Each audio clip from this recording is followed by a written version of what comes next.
هو ليه دايمًا سائل الفهم بين الراجل والست؟ لإن العلاقة بين الراجل والست مليانة بالفروقات النفسية، خلّي كل طرف يبُص للتاني بمنظوره الخاص. هاقول لك إن في فروق جوهرية هتساعدك إزاي تفهم شريك حياتك بشكل عميق. الحب في نظرهم الاتنين مختلف، المرأة دايمًا أو الست بتقيس الحب بالتواجد والاهتمام، الراجل بيقيسه بالتصرفات والأفعال، فعشان كده الست تحس بالإهمال رغم إن الراجل بيعتقد إنه هو بيثبت حبه من خلال أفعاله، لإن كل واحد بيعبّر بطريقة مختلفة. العطاء بين الاحتياج والاستحقاق، تلاقي الست بتدّي بحُب عشان خاطر عايزة مقابل، ومستنية إن هو يدّيها مقابل الحب ده أو يحبها زي ما هي حبِّته بالطريقة دي.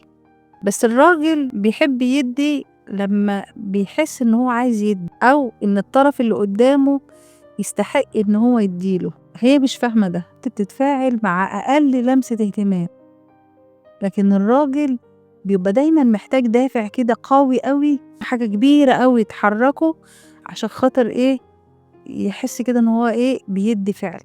عاطفة الست مقابل منطق الراجل، يعني الست دايمًا تعيش داخل مشاعرها، الراجل بيعيش عقلاني، شايفة الراجل بارد عاطفيًا، هو شايف إن هي بتبالغ في تعقيد الأمور، كل واحد شايف التاني من زاوية تانية خالص، لإن كل واحد بيعبّر بأسلوبه. الست بتخاف من أي تغيير في العلاقة، هو بيخاف إن العلاقة تصبح روتينية، كل شوية يحلل كل تصرفاتها بدقة، هي بقى بتحاول تدوّر على طرق تكسّر بيها الملل، واحد بيخاف من التغيير، وواحد بيخاف من الروتين. يعني لمّا الست بتقول للراجل باحبك، اشتقت لك مرات كتير متكررة، بتبقى عايزة هي كمان تسمعها زي ما هي بتقول عايزة تسمع عشان تتغذى عاطفيًا. الراجل قولها مرة واحدة كفاية، ما فيش داعي إن أنا أكررها. تكرار العاطفة مهم عند الست، لكن الراجل شايفه إن هو مش ضروري. الست دايمًا بتفهم اللي بين السطور، الراجل ممكن يفهم الكلام زي ما بيتقال بالضبط، بالكلام الحرفي، عشان كده بيحصل فجوة في التواصل.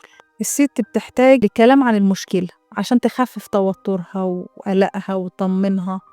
الراجل بيحب دايمًا يسكت ساعة المشكلة ويفكّر قبل ما يرُد، يحتاج لوقت عشان خاطر إيه، يبقى يتكلّم، هي عايزة تتكلّم عشان خاطر إيه، تحس إن هي هديت، فبيحصل هنا بقى فجوة ما بين الاتنين.